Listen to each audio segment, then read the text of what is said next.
हूँ ठीक ठाक होंगे। वेल अगर हम बात करें बीटीसी से रिलेटेड के अगर कल ईटीएफ की न्यूज़ है और ईटीएफ की न्यूज़ के बाद मार्केट के अंदर क्या इम्पैक्ट होने वाला है, क्या इम्पैक्ट होने वाला है और मार्केट क्या मूव दे सकता है हमें कल। अगर हमारे पास अभी 48 आवर्स है, आई थिंक सो 48 आवर्स, और 48 आवर्स के अंदर अगर ईटीएफ अप्रूव होता है तो बीटीसी की प्राइस किस जोन तक जा सकती है, जो कि हमने प्रीवियस वीडियो के अंदर आपके साथ शेयर किया था टाइम साइकिल के हिसाब से, कैलकुलेशन के हिसाब से कि बीटीसी की प्राइस किस जोन तक जा सकती है। इन केस अगर बीटीसी ईटीएफ रिजेक्ट तो खैर मुश्किल डिले होता है, अगर ईटीएफ डिले हो सकता है तो फिर बीटीसी की प्राइस किस साइड पे जाएगी और उसके अंदर हम किस किस साइड को देकर ट्रेड करेंगे। फर्स्ट ऑफ ऑल तो अवॉइड करें ट्रेड से। अगर हमारी कोई लॉन्ग की ट्रेड्स चल रही है, अगर हमारी कोई फॉर एग्जांपल अगर हमारी कोई लॉन्ग की ट्रेड यहाँ पे चल रही है तो इंशाल्लाह इस ईटीएफ की न्यूज़ के बेस पे हमारी वो लॉन्ग की ट्रेड एग्जिट हो जाएगी, यानी कि उस ट्रेड के ऊपर हम निकल जाएंगे स्टक हैं अगर किसी ट्रेड के अंदर। तो प्लान हमारा फर्स्ट ऑफ ऑल क्या प्लान होगा, अगर हमारी कोई लॉन्ग की ट्रेड्स चल रही है और बीटीसी की प्राइस इस जोन के दौरान इस जोन के ऊपर है तो ईटीएफ के दौरान बीटीसी इस जोन को टच करने वाला है 48,000 लाइक तकरीबन, या 49,000 को या 50,000 को करे। अगर बीटीसी 50,000 को टच करता है तो हमारी जो लॉन्ग की ट्रेड्स थी जो हमने बिल्ड की है स्पॉट के अंदर फ्यूचर के अंदर, उस ट्रेड से हम एग्जिट हो जाएंगे।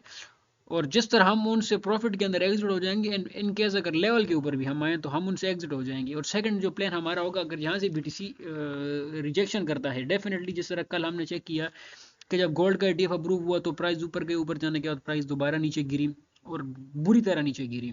इसी तरह अगर फ्यूचर का ईटीएफ अप्रूव हुआ था तो प्राइस ऊपर ऊपर ऊपर गई, ऊपर जाने के बाद प्राइस दोबारा नीचे गिरी, दोबारा नीचे गिरी। इसकी एक मेजर रीज़न है, रीज़न क्या है कि अगर हम यहाँ पे फियर एंड ग्रीड को देखें तो 74% तक मार्केट के अंदर ग्रीड है, यानी हर कोई लालची हो रहा है। और सेंटीमेंट्स क्या होते हैं, जब जब मार्केट फियर के अंदर होती है तो हमें बाय कर देना चाहिए और जब ग्रीड के अंदर होती है तो हमें सेल कर देना चाहिए। तो अभी मेजॉरिटीज तकरीबन ओ मार्केट ओवरबॉट जोन के अंदर पड़ी हुई है। ओवरबॉट जोन अगर देखें और फंडिंग रेट्स को देखें हमें तो तकरीबन फंडिंग रेट्स बीटीसी से हर एक टोकन के funding rate, Ethereum, USD, BNB, Solana, XRP, ADA, Cardano, हर एक के फंडिंग रेट्स पॉजिटिव हैं। और मैंने आपके साथ शेयर भी किया, जब मार्केट के अंदर फंडिंग रेट्स पॉजिटिव के अंदर हों, बहुत ही ज़्यादा लोग मार्केट के अंदर लॉन्ग हों, तो उस टाइम क्या होता है, मार्केट एक विग लगा के उन लॉन्गर्स को मार्केट से एग्जिट कर देती है, जो जिन्होंने ओवर लेवरेज की होती है और मार्केट को जो मैनिपुलेट करते हैं तो वो एग्जिट करवा देते हैं। जिसकी हमारे पास एक लाइव एग्जांपल है, तकरीबन 4 से लेके 5-6 डेज पहले यही वो जोन था। मार्केट जब भी ओवरबोर्ड जोन के अंदर आती है तो वो अपना एक मेजर सप्लाई जोन होता है, सिर्फ बीटीसी का नहीं, ओवरऑल ऑल्ट्स का हर एक टोकन का एक मेजर एक ऐसा जोन होता है जहाँ से वो एक सप्लाई होता है, जहाँ से बीटीसी को रिजेक्शन मिलती है, मार्केट को रिजेक्शन मिलती है और उस रिजेक्शन की वजह से एक हाईली सेलिंग मार्केट के अंदर आती है और लोगों को लिक्विडेट कर देता है। ये हमारे पास जोन था, ये जोन था हमारे पास। ये जोन अब बीटीसी जोन तक आया, सिर्फ बीटीसी ना आया, सिर्फ बीटीसी नहीं था, इस जोन तक तकरीबन हर रिकॉर्ड्स इतना इतना तकरीबन इतनी इतनी विग हर रिकॉर्ड्स के अंदर लगी। और अगर इसके साथ हम बीटीसी की डोमिनेंस को देखें तो बीटीसी की डोमिनेंस मुसलसल पंप हो रही है। ओके, बीटीसी की डोमिनेंस का ये चार्ट हमारे पास लास्ट 3 इयर्स का चार्ट है, 3 years bull market beer market की चार्ट है। जब भी बीटीसी और बीटीसी स्टैंड लाइन को काफ़ी डोमिनेंस स्टैंड लाइन को काफ़ी रिस्पेक्ट कर रही है। यहाँ पे डोमिनेंस आई तकरीबन यहाँ से 95 के ऊपर, जब ऑल टाइम हाई था डोमिनेंस जोन के ऊपर आई, यहाँ से गिरी, यहाँ से गिरने के बाद जब डोमिनेंस 72-75 के ऊपर आई, यहाँ से गिरी अगेन। ये वो टाइम है कि बीटीसी की डोमिनेंस इस तक जाने की कोशिश कर रही है और जब यहाँ से बीटीसी की डोमिनेंस गिरी, आल्ट्स के अंदर एक खतरनाक किस्म का एक भीड़ हमने आल्ट्स के अंदर देखा। तो अगेन मैं किसी का कोई फाइनेंशियल एडवाइज़र नहीं हूँ कि मैं बताऊंगा कि या जिस तरह कोई हम बताते हैं तो मार्केट उस तरह मूव करती, नो, बिल्कुल इस तरह नहीं है।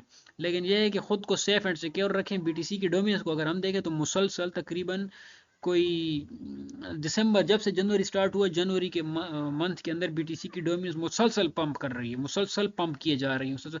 इट्स मीन कि जो इन्वेस्टर्स कर लें या जो रिटेल जो भी हैं, सारा बीटीसी के अंदर इन्वेस्ट हैं। अब डेफिनेटली मनी जब बीटीसी के अंदर जाएगी तो अल्ट्स के अंदर क्या रहेगा, नथिंग, कुछ भी नहीं रहेगा। लेकिन अगर बीटीसी की डोमिनेंस यहाँ से करेक्शन करती है, बीटीसी की डोमिनेंस अगर यहाँ से करेक्शन करती है तो बीटीसी की प्राइस के अंदर, सॉरी, आल्ट्स की प्राइस के अंदर क्या इंपैक्ट पड़ेगा, हाईली बैडली इंपैक्ट आल्ट्स की प्राइस के अंदर पड़ेगा। अगर ईटीएफ की एक गुड न्यूज़ मार्केट के अंदर आती है तो फिर हम अपने जो हमारे जो ऑल्ट्स हैं जिनके अंदर हम स्टक थे, तो वो ऑल्ट्स इंशाल्लाह हमें निकलने का मौका दे देंगे। और वहीं से अगर बीटीसी शॉर्ट होता है तो हमने क्या करना है, ना कि ऑल्ट्स को शॉर्ट करना, हमने बीटीसी को शॉर्ट कर देना है। और जब बीटीसी को हम शॉर्ट करेंगे तो हमारे पास जो लेवल आ रहा है बीटीसी का 44,000 का, 50,000 से लेकर 44,000 और 40,000 का एक लेवल हमारे पास आ रहा है, यहाँ तक हम बीटीसी को शॉर्ट कर सकते हैं। और इसके साथ आपको ऐसे कौन से जेम्स हैं, टोकन्स हैं जिनको अगर हम लॉन्ग करें, बीटीसी जब करेक्शन करेगा तो जब हम उनको लॉन्ग करें तो ऐसे कौन से टोकन्स हैं, मैं आपके साथ शेयर करता हूँ। सबसे पहले हमारे पास आएगा, हमने इस दौरान हमने वो टोकन अपने अपने पास रखना है या उन टोकन को हमने पिक करना है जो फर्दर रिकवरी करें हमें, ना कि हम उनके अंदर स्टक हो जाएं, जो फौरन रिकवरी करें। अभी जिस तरह बीटीसी ने करेक्शन की, मैटिक अपने तकरीबन एक रेजिस्टेंस जोन के ऊपर खड़ा था, यहाँ पे एक ब्रेकआउट भी हुआ, लेकिन ब्रेकआउट प्राइस उसे होल्ड ना कर पाई, ना करने की वजह से प्राइस गिर गई। और जहाँ पे ये एक जोन था, ये एक जोन, यहाँ से अगेन हमने मैटिक को पिक किया, तकरीबन इस जोन से मैटिक की प्राइस दोबारा उठी, इस जोन से मैटिक की प्राइस दोबारा उठी। अगर बीटीसी यहाँ से करेक्शन करता है 44,000 40,000 समथिंग, जहीं तक भी बीटीसी करेक्शन करता है, तो हमारी नज़र मैटिक के ऊपर होनी चाहिए, इस जोन के ऊपर 0.74 से लेकर 0.75, ये जोन होगा हमारे पास मैटिक के लिए। ना कि हम यहाँ फोमो के अंदर आ जाए, यहाँ मार्केट के अंदर फोमो क्रिएट किया जाएगा ताकि लोग ऊपर बाइंग करो। एट द एंड क्या होगा, मैं क्लियर सिनेरियो, जब भी गोल्ड का ETF, फ्यूचर का ETF अप्रूव हुआ, मार्केट ने बिल्कुल उसी तरह किया, बुलिश हुई, बुलिश होने के बाद मार्केट बहुत बुरी हार्डली क्रैश हुई। तो ये हमारे पास जोन है मैटिक का 0.75 से लेके 0.70 के जोन तक, तकरीबन मैटिक हम यहाँ एक्यूमुलेट करते जाएंगे। Spot and futures, future trader low leverage, spot trader in zone के अंदर मैटिक को एक्यूमुलेट करें। इसमें हमारे पास सेकंड इंजेक्टिव है, इंजेक्टिव प्रोटोकॉल है हमारे पास, जो कि एक रेजिस्टेंस थी इंजेक्टिव की, ये वाली सप्लाई जोन था इंजेक्टिव, अपने सप्लाई जोन से इंजेक्टिव फॉल कर रहा है। तो अगर ये सीन होता है बीटीसी के अंदर, बीटीसी रिजेक्शन करता है, तो हमारी नज़र इंजेक्टिव के ऊपर होनी चाहिए, जो कि हमारे पास जो एक मेजर जोन है इंजेक्टिव के लिए, वो जोन होगा हमारे पास $28 का, $28 से लेके $33 का, 32 33 के दौरान, 32 एंड 33 के अंदर अंदर हम इंशाल्लाह इसको इंजेक्टिव को एक्यूमुलेट करेंगे। स्पॉट ट्रेडर 29 से लेके 32 33 के अंदर एक्यूमुलेट करे, और जो फ्यूचर ट्रेडर्स होगा वो अपनी एंट्रीज लो लेवरेज के साथ यहाँ पे अपनी एंट्री को पुट करे। अगर कोई हाईली लेवरेज लेगा तो वो से मार्केट से, ये जो टाइम चल रहा है मार्केट से उसे एग्जिट करवा दिया जाएगा। लो लेवरेज के साथ हम इंजेक्टिव को यहाँ पे एक्यूमुलेट करते जाएंगे। 33 के ऊपर हमारी पहली एंट्री होगी।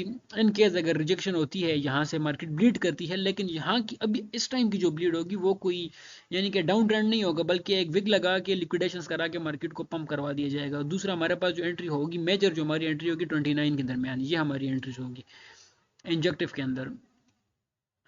अगर यहाँ से रिजेक्शन होती है तो हमारे पास ये जोन है, उसके बाद ये जोन है, उसके बाद